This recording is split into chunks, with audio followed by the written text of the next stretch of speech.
આજે ચૈત્ર વસાવા જેલની બહાર આવશે। આજે તારીખ 5 ઓગસ્ટના દિવસે જામીન અરજીની સુનાવણી આજે ગુજરાત હાઈકોર્ટની અંદર થવા જઈ રહી છે। આજનો દિવસ એટલે કે ચૈત્ર વસાવા માટે ખૂબ જ અગત્યનો દિવસ રહેવાનો છે, કારણ કે આજે ચૈત્ર વસાવાને જામીન મળી શકે છે। આજે ચૈત્ર વસાવા જેલની બહાર આવી શકે છે। નમસ્કાર મિત્રો, એક નવા વિડીયોમાં તમારું સ્વાગત છે। સૌપ્રથમ ચેનલમાં પહેલી વાર આવ્યા હોય તો વિડીયો શેર કરી દેજો, સબસ્ક્રાઇબ અવશ્ય કરી દેજો, જેથી ચૈત્ર વસાવાના તમામ અપડેટો તમારા સમક્ષ લાવતો રહું। આજનો દિવસ ક્યાંક ને ક્યાંક ખૂબ જ અગત્યનો રહેવાનો છે ચૈત્ર વસાવા માટે અને ચૈત્ર વસાવાની ફેમિલી માટે અને આદિવાસી સમાજ માટે, કારણ કે આદિવાસી સમાજના લોકો ઘણા ટાઈમથી રાહ જોઈને બેઠા છે કે ક્યારે ચૈત્ર વસાવા આપણા જેલમાંથી બહાર આવે।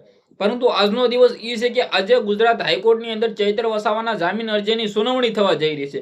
તો શું આજે ચૈત્ર વસાવાના જામીન મળશે ખરા? શું આજે ચૈત્ર વસાવા જેલમાંથી બહાર આવશે ખરા? શું આજે ક્યાંક ને ક્યાંક આદિવાસી સમાજના અંદર મિત્રો ખુશીનો માહોલ એટલે કે ભાઈ દિવાળી જેવો માહોલ હશે ખરો? શું આજે ઢોલ નગારા શરણાઈ સાથે ચૈત્ર વસાવાનું સ્વાગત થશે ખરું? બિલકુલ થવું જોઈએ, કારણ કે ચૈત્ર વસાવા આદિવાસી સમાજ માટે હંમેશા લોકો માટે લડતા આવ્યા છે અને આજના દિવસે મને લાગે છે કે ચૈત્ર વસાવા જેલમાંથી બહાર આવવા જોઈએ અને આવી રહ્યા છે એવું કહી તો પણ ખોટું નથી।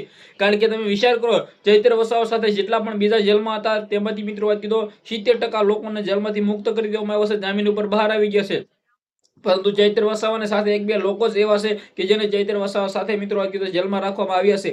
એટલે કે આજે ગુજરાત હાઈકોર્ટની અંદર ચૈત્ર વસાવાના જામીન અરજીની સુનાવણી થવા જઈ રહી છે। આજનો દિવસ ચૈત્ર વસાવા માટે ખૂબ જ અગત્યનો દિવસ હોઈ શકે છે। આજે મને લાગે છે કે ચૈત્ર વસાવા જેલમાંથી બહાર આવશે અને તેનું ભવ્ય સ્વાગત કરવામાં આવશે, કારણ કે કરવું પણ જોઈએ, કારણ કે આદિવાસી સમાજના લોકો હંમેશા રાહ જોઈને બેઠા છે, હંમેશા એક જ નારો લગાવ્યા કે અમારા ચૈત્ર વસાવાને જેલમાંથી બહાર કાઢો। અને આજનો દિવસ મને લાગે છે કે એ દાડો છે। આજે ચૈત્ર વસાવા જેલમાંથી બહાર આવી રહ્યા છે અને ચોક્કસ 100% બહાર આવશે। તમારું વિડીયોને લઈને શું કેવું છે, તમારી શું રાય છે, જે પણ હોય કમેન્ટ કરો, શેર કરો, ફોલો કરો। આજે જેવી જામીન અરજીની સુનાવણી થાય ને આજે જેવા ચૈત્ર વસાવા જેલમાંથી બહાર આવે તમારા સમક્ષ વિડીયો લાવવાનો છું, તો સબસ્ક્રાઇબ કરી નાખજો। ધન્યવાદ।